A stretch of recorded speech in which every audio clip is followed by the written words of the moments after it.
Mandaveli bus ஸ்டாண்டை சேர்ந்த பிச்சைக்காரர்களின் தலைவர் இப்போது தலைவருக்கு பொன்னாடை போர்த்துவார். என்னையா ஹால்ல யாரும் விடுறதுல விவசாயம் இல்லையா சார்? ஏதோ உதவி கேட்போர் சங்கம்னு பணத்தை கட்டிட்டு போனாங்க, கடைசியில பார்த்தா பிச்சைக்கார கூட்டமா இருக்கு சார்.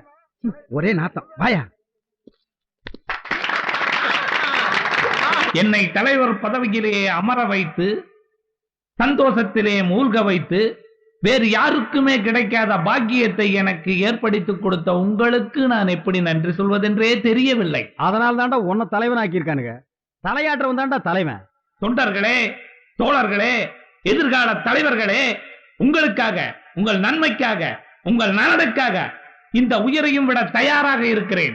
அதுவே உன்னை விட்டா போதும்னு தான் இருக்குது. உங்களுக்கு ஒரு சிறு இழிவு என்றாலும் என்னுடைய இதயம் சுக்குநூறாக வெடித்து விடும். எனது தோழர்களே, இதுவரை பிச்சைக்காரர்கள் என்று அழைத்த நம்மை இக்கணம் முதல் உதவி கேட்போர் என்று அழைக்கப்பட வேண்டும். இது நான் தலைவர் பதவி ஏற்றவுடன் எடுத்த முதல் முடிவு. நம் நாட்டில் உள்ள எல்லா சங்கத்திற்கும் சொந்த கட்டடம் இருக்கிறது. ஆனால் நம்முடைய சங்கத்திற்கு மட்டும் சொந்த கட்டடம் இல்லையே என்று நினைக்கும் பொழுது என் மனம் மிகவும் வேதனைப்படுகிறது. தலைவா, நமக்கு எதுக்கு கட்டடம்? இந்த மாதிரி கூட்டத்தில் பெரிய பெரிய ஹோட்டல் நடந்துட்டு போக வேண்டியது தலைவா. போய் உட்கார் போ. இந்த மாதிரி குறுக்கால பேசுறது உன்னுடைய தப்பு இல்ல, பழைய தலைவருடைய பழக்க வழக்கம். கட்டடம் உங்களுக்காடா கேட்கறான், அவனுக்கு கேட்டுக்கிறான்டா. பாருங்க, உங்களுக்குன்னு ஒதுக்கப்பட்ட நேரத்தில் நீங்க பேசலாம். இடையில பேசுனீங்க சபையை விட்டு தள்ளி வச்சிருவோம். இன்னும் கொஞ்ச நேரத்துல அந்த மைக்கு என் கைக்கு வரலன்னா நான் இருக்க மாட்டேன், நீங்களும் இருக்க மாட்டீங்க. அந்த ஆள் பேச சொல்லுங்க. போங்க. என்னென்ன ரீல் விடணுமோ விடு. போட அடுத்தவன என்னைக்கு பேச இருக்கிறேன். மந்தைவெளி பஸ் ஸ்டாண்ட் பிச்சைக்கார சங்க தலைவர் அவர்களே, ராயபுரம் மீன் மார்க்கெட்டு பிச்சைக்கார தலைவர் அவர்களே, வண்ணாரப்பேட்டை பூங்கா பிச்சைக்கார தலைவர் அவர்களே, இன்னும் மெட்ராஸில் எவ்வளவோ இடங்களில் இருக்கும் பிச்சைக்கார தலைவர் அவர்களே, பிச்சைக்கார தொண்டர் அவர்களே, உங்கள் அனைவருக்கும் அம்மா தாயே வணக்கம். சங்க கட்டடமும் நாம எப்படி இருக்கணுங்கிறதா இப்ப முக்கியம்.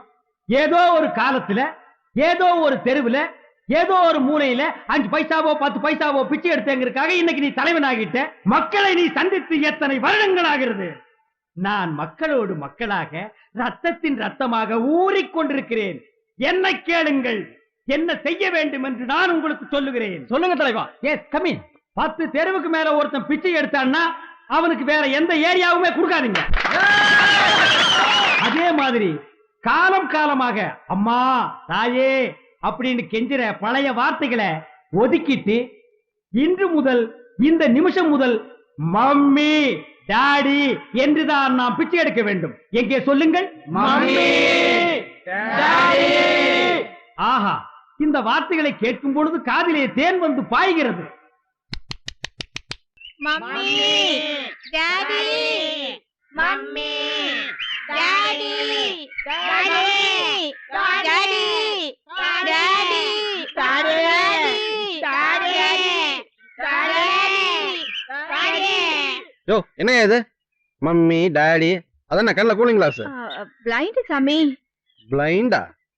யோ, என்ன இது கொடை கீழ ஒருத்தர் நிக்க வச்சு சுத்தி நின்று 4 பேர் கத்திட்டு இருக்கீங்க. யோ, கொடைக்கு மேல நிக்க முடியுமா? ஒரு காமன் சென்ஸ் வேண்டாம்?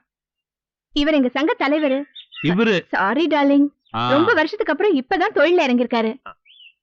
ஆபீஸ்ல ஃபைல் பார்க்கணும், அக்கவுண்ட்ஸ் எல்லாம் கொஞ்சம் கரெக்ட் பண்ணணும், பேங்க் பேலன்ஸ் என்ன இருக்குன்னு பார்க்கணும். ஏன்னா நம்ம அசோசியேஷன் 4 பேருக்கு ஆட்டோ வாங்கி கொடுத்துருக்கிறோம், 10 பேருக்கு டாக்ஸி வாங்கி கொடுத்துருக்கிறோம், 10-25 பேருக்கு வேன் எல்லாம் வாங்கி கொடுத்துருக்கிறோம். இந்த அக்கவுண்ட்ஸ் பாக்குறதுக்கு எனக்கு நேரம் சரியா இருக்கு. ஆனா எவனோ ஒருத்தன் என்னைக்கோ ஒரு நாள் பிச்சை எடுத்த வந்தானான்னு என்ன கேட்டது என் பசங்க கேட்டு துடிச்சு போயிட்டாங்க. அதனுடைய விளைவு நான் இங்க வந்து நிக்கிறேன். நீ என்ன சந்திக்கிறதுக்கு ஒரு சந்தர்ப்பம். இந்த 10 ரூபா பிடிங்க. அதுல போடு, நான் டச் பண்றது இல்ல. somebody getting 5 rupees but I am getting 10 rupees. ஏய், நீ நம்ம ரூட்டுக்கு வந்துட்டியா? நான் சும்மா தான் இருந்தேன், நீ தான் மூக்கு சொரிஞ்சு விட்ட. ஆமா, நான் மூக்க சொரிஞ்சு விட்டேன். இப்ப நீ என் நாக்கையே சொரிஞ்சு விட்டேன். மவனே, நீ இந்தியாவில் தான் டூர் போக முடியும். ஐ ஆம் வேர்ல்டு டூர். இனிமேல் பாப்போம். மீட்டட். மம்மியும் நீயே டாடியும் நீயே, அன்புடனே ஆதரிக்கும் காடும் நீயே. Mummy daddy, white rice Vellachami வந்திருக்க, ஏதாவது போடுங்க. ஒண்ணுமில்ல போயா. அப்படியெல்லாம் சொல்லக்கூடாது. ஏதாவது போடுங்க. ஒண்ணுமில்ல போடா. ஆஹா, இனிமே உனக்கு மரியாதை இல்லடா.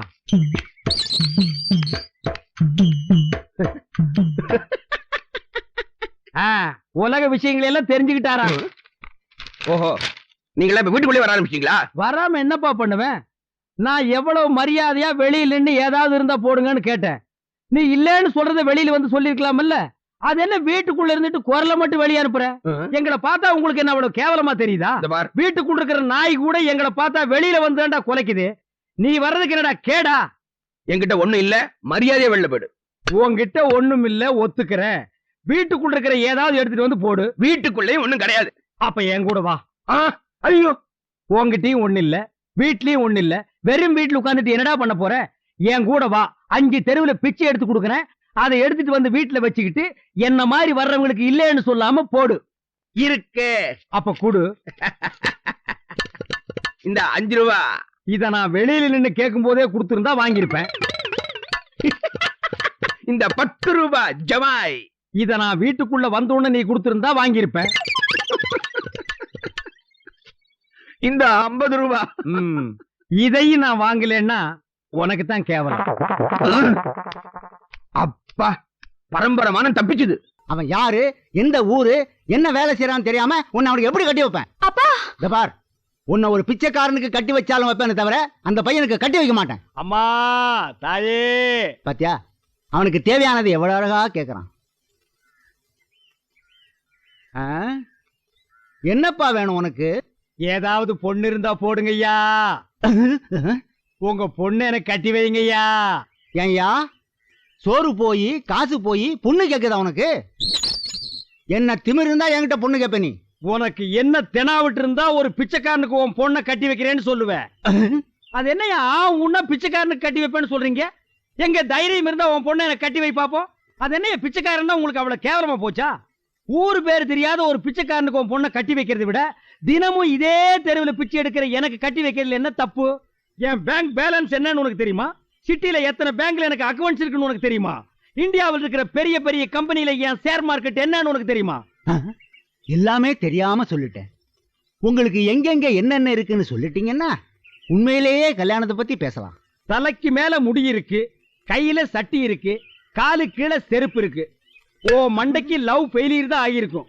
அந்த வயிற்றுச்சில்ல அந்த பொண்ணோட லவ் கெடுத்துறாதே. போய் அவ காதலனோடவே வாழவை. போடா அரக்கிரவுண்டு தலையா. மம்மி, நிறைய சோறு இருக்கு, கொஞ்சம் குழம்பு இருந்தா ஊத்துங்க. அப்படியே உள்ளவா, இங்க நிறைய குழம்பு இருக்கு, சோறு தான் இல்ல. ஐயோ, இது புது டைப்பா இருக்குடோ. போற போக்க பார்த்தா வீட்டை வாடகை கூட்டுட்டு இவனுக்கு நம்ம தொழிலுக்கு வந்துருவானுங்க போட்டுருக்கடோ.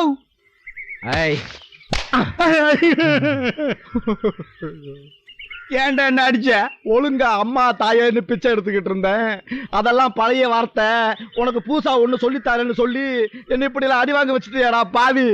உன்னை தனியா வந்து அடிக்க முடியாதுங்கிறதுக்காகத்தான் சங்க தலைவரையும் சங்க தலைவியையும் கூட்டிக்கிட்டு வந்திருக்கேன். உன்னை யாரா அடிச்சாங்க? ஒருத்தனா 2 பேரா சொல்றதுக்கு ஒரு தெருவே சேர்ந்து மொத்தி பிடிச்சு. நான் கத்து கொடுத்தத கூப்பிட்டதால உன்னை தெருவே சேர்ந்து அடிச்சா? எங்க ஒருக்கா சொல்லு. மம்மி வாடே. மர்க்கா சொல்லு. மம்மி வாடே. மர்க்கா மர்க்கா சொல்லு. மம்மி வாடே. ஆட உங்க கூர்க்காவுக்கு பிறந்தவன சொல்லுவியா? உன்னை எல்லாம் நிக்க வச்சு அடி கூடாது, குனிய வச்சு அடி. குனிடா. இனிமே சொல்லுவியா? சொல்லுவியா? சொல்லுவியா? சொல்லுவியா? வீடு வீட்டுக்கு பிச்சை வாங்கி திங்கிற நாயே, உன்னை நான் என்னன்னு கூப்பிட சொன்னேன்? மம்மி டாடின்னு கூப்பிட சொன்னா டாடியை விட்டுட்டு மம்மிய போய் வாடின்னா எந்த டாடிக்கு தாண்டா கோபம் வராது? சொறி புடிச்ச பயல எல்லாம் தலைவேன்ற, புண்ணு வந்தவளை எல்லாம் தலைவீன்ற தலைவீன்ற தலைவீன்ற. போன வாரம் 15,000 பேங்க்ல போட்டேன். இந்த வாரம் 14,700 ரூபீஸ் தான் இருக்கு. 300 ரூபீஸ் கம்மியா இருக்கு. இது எப்படி சரி கட்டுறது? வெள்ளச்சாமி. எது வெள்ளச்சாமியா? ஏ குடி, பேர் வச்சு கூப்பிடுற நீ. கூட பிறந்தவங்கள அண்ணன்னு கூப்பிடலாம், மரியாதை கொடுக்கறவங்கள அண்ணன்னு கூப்பிடலாம், மனசுக்கு பிடிச்சவங்கள அண்ணன் கூப்பிடலாமா? சரி தம்பின்னு கூப்பிடு. ஏய், இத்தனை நாள் அந்த சொறி மண்டையன் கோணவாய மனசுல இருந்துட்டு இன்னைக்கு என் மனசுக்கு வந்தீங்கன்னா எனக்கு சொறி பிடிச்சிரும், என் வாயும் கோணவாயா போயிடும். தள்ளி உட்காரு. இல்லங்க, அவர் தான் என்ன நினைச்சிட்டு இருக்காரு. நான் எப்போ உங்களை தான் நினைச்சிட்டு இருக்கேன். 5 leaves. என்னது? அஞ்சல, நீ சொல்றது உண்மையா? கண்ணு தெரியாதவனா? வெள்ளச்சாமின்னு நான் எப்படி உங்களை கண்டுபிடிச்சேன்? எப்படியா? எல்லாம் உங்க ஸ்மெல்லு தான். ஸ்மெல்லா? நான் எப்போ உங்களையே நினைச்சிட்டு இருக்கதால நீங்க எங்க பாஸ் பண்ணாலும் உங்க ஸ்மெல்ல என்னால கண்டுபிடிக்க முடியும். ஆ, எந்த நேரமும் குளிக்காம சுத்திட்டு திரியுற உனக்கு தினமும் குளிக்கிற என்னோட ஸ்மெல் ஈஸியா கண்டுபிடிக்கலாம். இப்ப நீங்க பணத்தை தானே எண்ணிட்டு இருந்தீங்க. அது எப்படி உனக்கு தெரியும்? வாசனைய மூக்குலயும் சவுண்ட காதுலயும் என்னால கண்டுபிடிக்க முடியும். நீ ஒரு நல்ல பாம்புக்கு பிறந்து விடு. மத்தவங்க எல்லாம் என்ன கம்ப்யூட்டர்லயே கண்டுபிடிக்கிறாங்க. Day is a dark, night is a dark, year a dark, What? blind is a dark, but our love is always bright. ஐயோ, நம்ம 2 பேருக்கு இருக்கிற இங்கிலீஷ் அறிவுக்கு ஹாலிவுட்ல தான் பிச்சை எடுக்கணும். Let's go to America after marriage. Yeah